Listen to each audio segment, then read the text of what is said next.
The listening part of the Occupational English Test has 3 parts, and in each part you hear a number of different extracts. At the beginning of the test, you will hear a beep sound. You have time to read the questions before you hear the extracts. You will hear each extract once only. You have to complete your answers as you listen.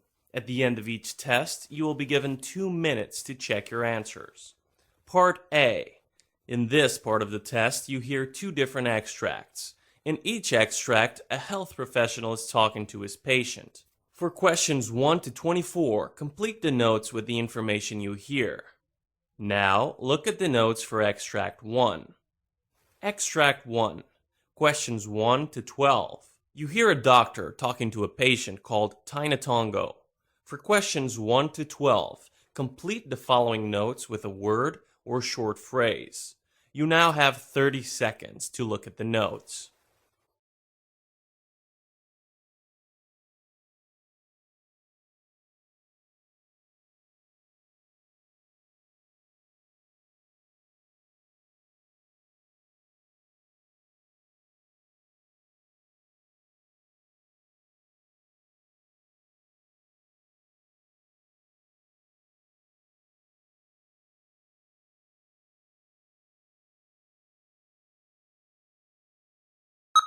Hello, doctor. Good morning. Good morning. What's your problem? Well, doctor, I have intolerance to allergies, inhalant and environmental allergies. What's your age? 36. Okay, do you get any kind of reactions like an itchy rash, throat or tongue swelling, shortness of breath, vomiting, lightheadedness, and low blood pressure? Clinically, these symptoms show the presence of anaphylaxis. No, doctor.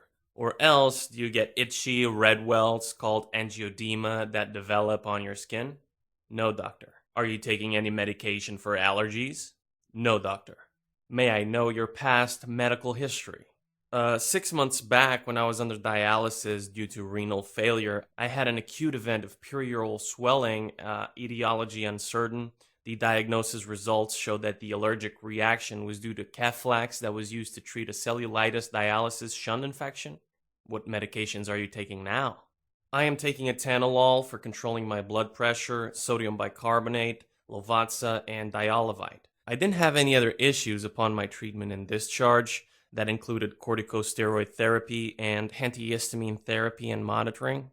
What were the surgeries performed? Perm cath insertion 3 times and peritoneal dialysis. Are you allergic to any medications?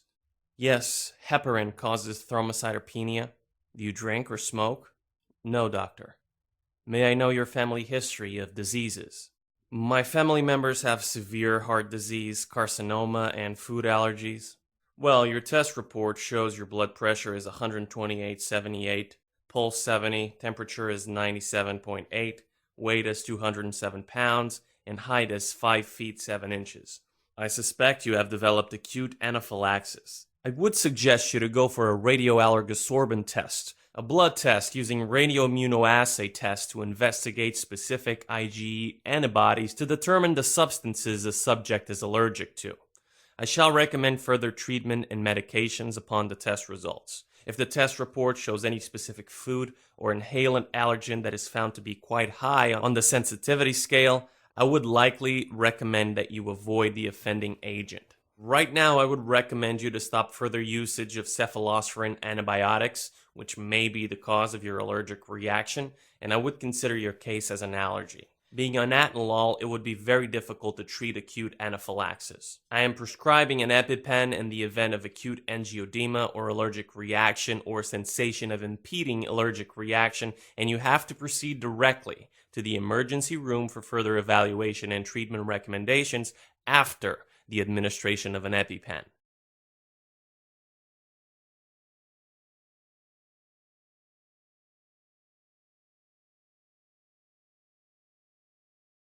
Extract 2. Questions 13 to 24. You hear a physician talking to a patient called Ndamukong. For questions 13 to 24, complete the following notes with a word or short phrase. You now have 30 seconds to look at the notes.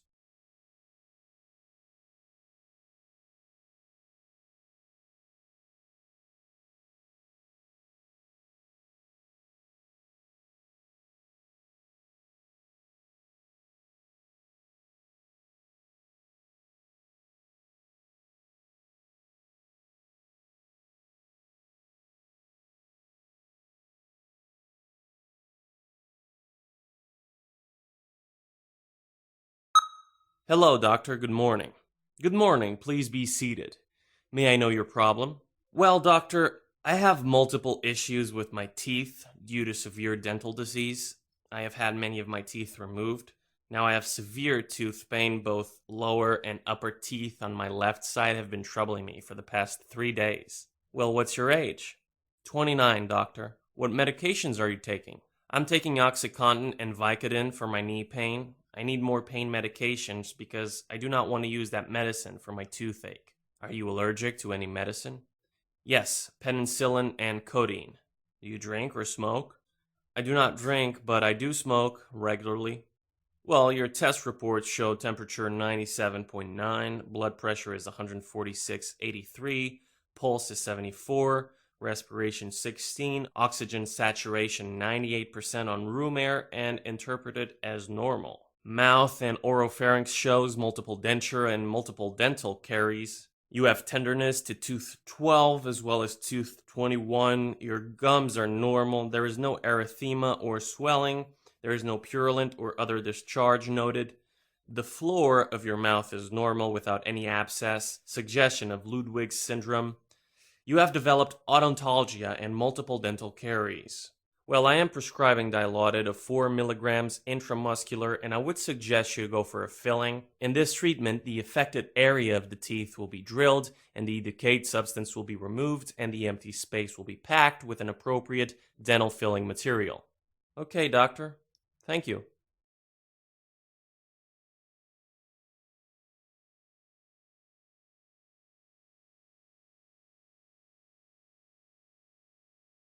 That is the end of Part A. Now look at Part B.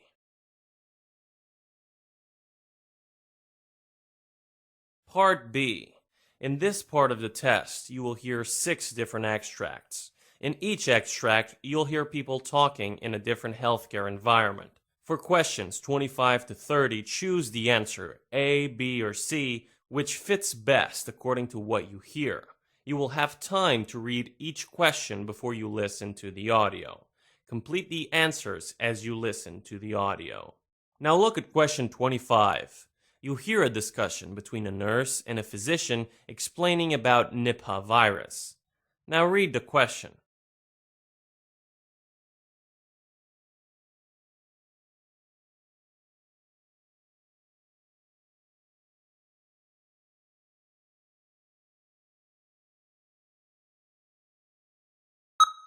Hello, doctor. Can you explain what the Nipah virus is? Well, Nipah virus is a member of the paramic severity genus Henipavirus. This Nipah virus was initially identified and isolated in 1999 during an outbreak of encephalitis and respiratory problems among pig farmers and other people with close contact with pigs in Singapore and Malaysia. The name of the virus originated from Sungai Nipah, a village in Malaysia where pig farmers became sick with encephalitis. Initially, the disease was linked with Hendra virus, emerged from bats, but was quickly singled out for investigation, and flying foxes of the genus were subsequently identified as the reservoir for the Nipah virus. Question 26. You hear a monologue of a physician explaining about the use of thimerosal in vaccines. Now read the question.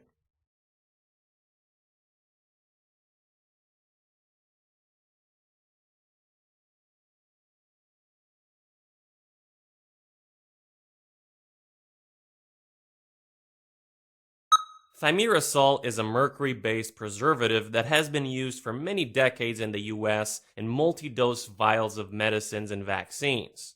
There is no significant evidence of side effects caused by the mild doses of thimerosal in vaccines, except for minor reactions such as redness and swelling at the injected site.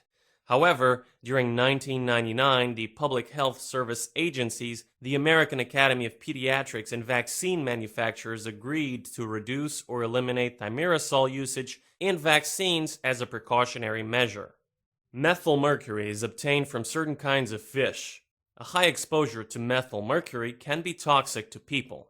However, over a lifetime, everybody is exposed to some methylmercury. Thimerosal contains ethyl mercury, which is the most widely used form of organic mercury that is cleared from our body more quickly than methyl mercury and is likely to cause any harm to the individuals.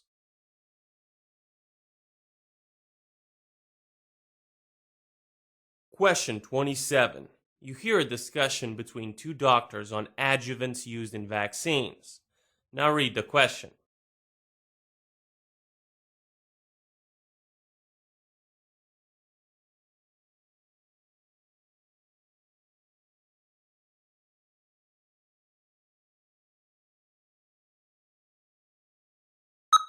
Doctor, what is an adjuvant and why are adjuvants added to vaccines? Well, an adjuvant is used in vaccines to create a stronger immune response in patients. Certain vaccines made from dead or weakened germs contain naturally obtained adjuvants and help the human body produce a strong protective immune response. These vaccines often must be made with adjuvants to ensure the body produces an immune response strong enough to protect the patient from the germ he or she is being vaccinated against. In the US, monophosphoryl A and aluminum are used as adjuvants in the vaccines. Monophosphoryl A has been used as an ingredient since 2009 in the vaccine called Cervarix. Aluminum salts or gels are used as ingredients in vaccines since 1930. However, most vaccines developed today include just small components of germs, such as their proteins, rather than the entire virus or bacteria.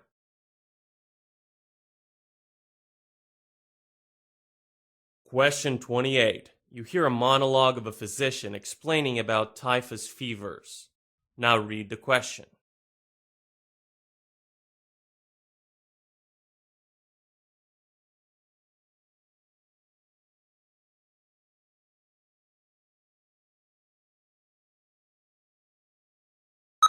Typhus fevers are a group of diseases caused by bacteria spread to humans by chiggers, lice, and fleas. Typhus fevers include murine typhus, scrub typhus, and epidemic typhus. While the chiggers spread scrub typhus, body lice spread epidemic typhus, and fleas spread murine typhus. Typhus fevers include murine typhus, scrub typhus, and epidemic typhus. While the chiggers spread the scrub typhus, body lice spread epidemic typhus, and fleas spread murine typhus.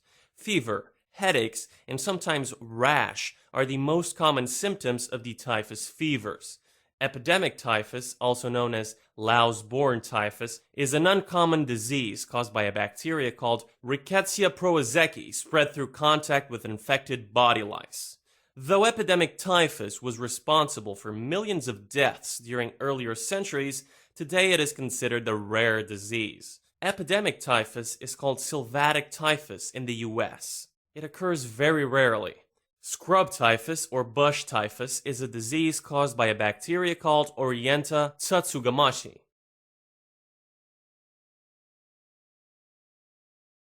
Question 29. You hear a discussion between two doctors about VX and its effects.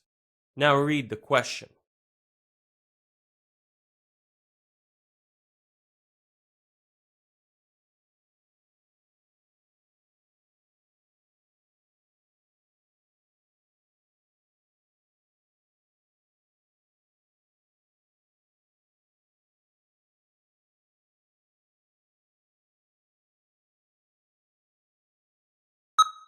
Hello, doctor. What is VX and how is it obtained? VX is a man-made chemical warfare agent classified as a nerve agent, which are the most toxic and rapidly acting of the known chemical warfare agents, which are similar to pesticides called organophosphates. Symptoms will start appearing within a few seconds of exposure to the vapor form of VX, while the appearance of symptoms may take from a few minutes to 18 hours of exposure to liquid form of VX. Compared with a nerve agent called sarin, VX is much more toxic by entry through the skin and much more toxic by inhalation. Since VX is the least volatile nerve agent with the slowest evaporation level from liquid to vapor, it can be a long-term threat as well as a short-term threat.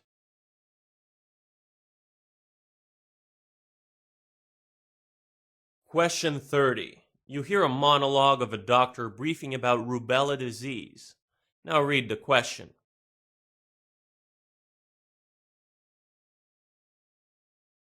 Rubella is a contagious disease caused by a virus, which is also known as German measles. However, the disease is caused by a different virus than measles. With MMR vaccine, rubella disease can be prevented. This vaccine protects against 3 diseases: mumps, rubella, and measles. Rubella was a common disease in the US before the invention of vaccines. The last major epidemic occurred between 1964 to 1965, when there was an estimated 12.5 million rubella cases in the country. However, rubella was completely eradicated due to successful vaccination programs in the country since 2004.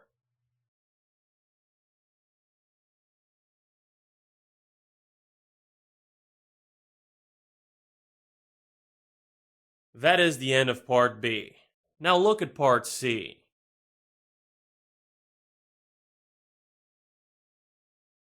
Part C. In this part of the test, you will hear 2 different extracts. In each extract, you will hear health professionals talking about specific aspects of their work. For questions 31 to 42, choose the answer A, B, or C, which fits best according to what you hear. Complete the answers as you listen to the audio. Now, look at Extract 1.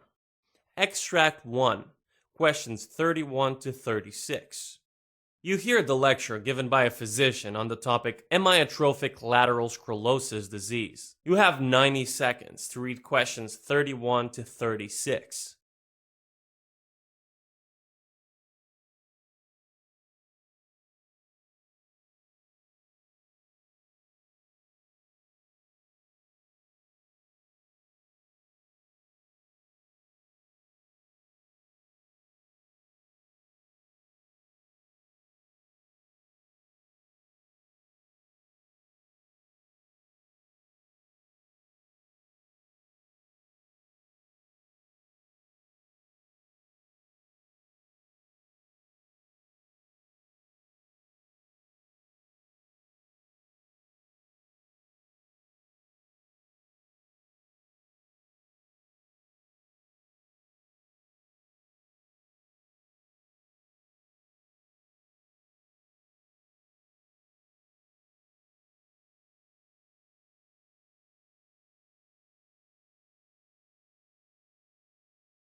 Amyotrophic lateral sclerosis is a kind of motor neuron disease referring to a group of progressive neurological diseases that cause dysfunction in the nerves that control muscle movement, resulting in muscle weaknesses and changes our body functioning. The advanced stages of amyotrophic lateral sclerosis affects the nerves that control breathing, resulting in mortality. Amyotrophic lateral sclerosis is sometimes called Lou Gehrig's disease, after the famous baseball player who was diagnosed with this condition. Upper motor neuron symptoms include resistance to movement in the muscles and brisk reflexes and stiffness. Lower motor neuron symptoms include muscle atrophy, weakness, and twitching.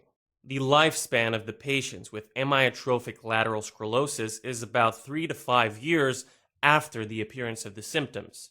Presently, there is no cure to amyotrophic lateral sclerosis, and treatment is aimed to relieve symptoms, to provide emotional and social support, and to slow down the progression of the disease. Amyotrophic lateral sclerosis attacks the nerve cells used in voluntary muscle actions called motor neurons. Motor neurons are found in the spinal cord and in the brain. As amyotrophic lateral sclerosis progresses, motor neuron cells degenerate and die. Therefore, they stop sending messages to muscles for performing actions. At this stage, the brain can no longer control voluntary movement, and the muscles gradually weaken and waste away. As amyotrophic lateral sclerosis progresses, it affects all the voluntary muscles, where the patient can no longer control their face, arms, and legs. At this stage, inability to breathe results in respiratory failure. 50% of the patients with amyotrophic lateral sclerosis will live for 3 years or more after the diagnosis. However, some patients live for longer. About 20% of patients will live 5 years or more after diagnosis, while just 10% of the patients will live for 10 years or more, and 5% of patients will live for 20 years. There are different types of amyotrophic lateral sclerosis, classified based on their signs and symptoms and with a genetic association. Amyotrophic lateral sclerosis can be sporadic or familial. Sporadic amyotrophic lateral sclerosis occurs randomly, and it accounts for 90 to 95% of patients. There is no clear risk factor or cause. About 5 to 10% of patients are with inherited amyotrophic lateral sclerosis. The offspring of a patient with amyotrophic lateral sclerosis will have a 50% chance of developing a similar condition. Disorganized immune response is also a cause for amyotrophic lateral sclerosis. The immune system may attack some of the cells of the body, possibly killing nerve cells. Chemical imbalance is another cause for amyotrophic lateral sclerosis, where the patients often have higher levels of glutamate secretion, a chemical messenger in the brain near the motor neurons. Higher levels of glutamate is known to be toxic to nerve cells. Mishandling of proteins can also cause amyotrophic lateral sclerosis, when body proteins are not processed appropriately by the nerve cells. Hence, abnormal proteins potentially accumulate and cause nerve cells to die.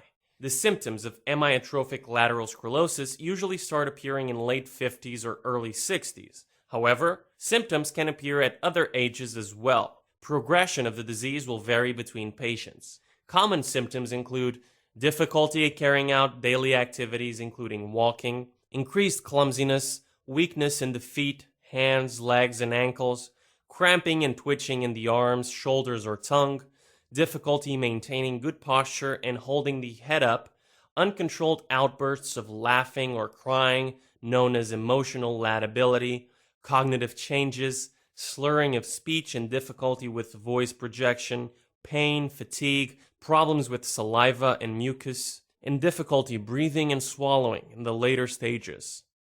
Early symptoms of the disease often include abnormal limb fatigue, clumsiness, slurred speech, and muscle cramps and twitches.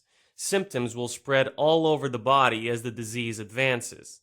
No single test can diagnose amyotrophic lateral sclerosis, so diagnosis is based on test results and symptoms to rule out other possible conditions with similar symptoms. The diagnosis of amyotrophic lateral sclerosis are made through electromyography to detect electrical energy in the muscles and nerve conduction studies to test the significance of the nerve signals. These diagnosis methods can help rule out peripheral nerve damage or peripheral neuropathy and muscle disease called myopathy. Certain medical conditions that produce similar symptoms to amyotrophic lateral sclerosis include Lyme disease, multiple sclerosis, HIV, West Nile virus, and the polio virus. Amyotrophic lateral sclerosis is confirmed in case there are symptoms in both the lower and upper motor neurons. Upper motor neuron symptoms include resistance to movement in the muscles and brisk reflexes and stiffness. Lower motor neuron symptoms include muscle atrophy, weakness, and twitching.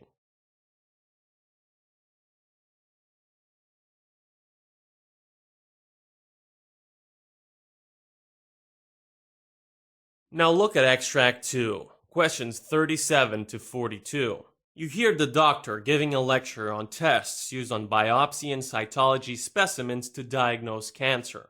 You have 90 seconds to read questions 37 to 42.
Usually, the grade and type of a cancer is clear when the cells are observed under a microscope after routine processing and staining.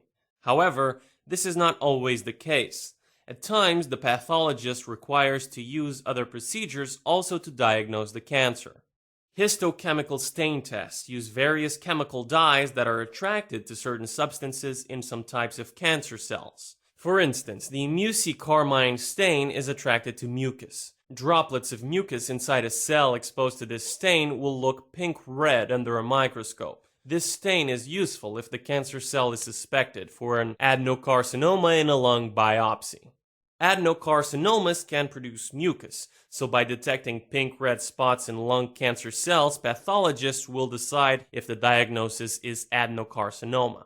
Besides being helpful in sorting out different kinds of cancer tumors, other types of special stains are used in the lab to identify microorganisms, such as fungi and bacteria in tissues. This is significant because the cancer patients may develop infections as a side effect of treatment, or even due to the cancer itself. It is also essential in cancer diagnosis because some infectious diseases cause lumps to form that can be confused with a cancer tumor until histochemical stains prove that the patient has an infection and not cancer. Immunohistochemical stains or immunoperoxidase stains are another significant category of diagnosis. The basic principle of this procedure is that an immune protein called an antibody will attach itself to antigens, which are on or in the cell. Each type of antibody identifies and attaches to antigens that fit it exactly. To find out whether the antibodies have been attracted to the cells, chemicals are added that make the cells change color only if a certain antibody is present. Immunohistochemical stains are very useful in diagnosing certain types of cancers. For instance, a routine biopsy of a lymph node may contain cells similar to cancer. However, the pathologist may not be able to distinguish whether the cancer originated in the lymph node or elsewhere in the body and has spread to the lymph nodes. In case the cancer originated in the lymph node, the diagnosis would be lymphoma. Or else, if the cancer originated in another part and spread to the lymph node, it could be metastatic cancer. This distinction is very essential because treatment depends on the type of cancer. Often, flow cytometry is used to diagnose the cells from lymph nodes, bone marrow, and blood samples. It is very precise in diagnosing the exact type of lymphoma or leukemia. It also helps distinguish lymphoma from non-cancer diseases in the lymph nodes. Flow cytometry is also used to measure the amount of DNA in cancer cells called ploidy. Instead of using antibodies to diagnose protein antigens, cells are treated with special dyes that react with DNA. If the DNA amount is normal, then the cells are said to be diploid. If the DNA amount is abnormal, the cells are categorized as aneuploid. Aneuploid cancers of most organs tend to grow and spread faster than diploid ones. Another significant purpose of flow cytometry is to measure the S-phase fraction, which is the percentage of cells in the sample that are in a certain stage of cell division, called the synthesis or S phase. The more cells in the S phase, the faster the tissue is growing and the more aggressive the cancer will be. Like flow cytometry, image cytometry tests use dyes that react with DNA. However, instead of suspending the cells in a stream of liquid and analyzing them with a laser, this method uses a digital camera and a computer system to measure the amount of DNA in cells on a microscope slide. Image cytometry can also determine the ploidy of cancer cells, like flow cytometry.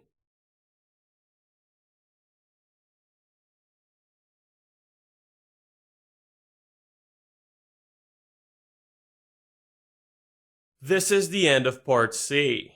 You now have 2 minutes to check your answers.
That is the end of this listening test.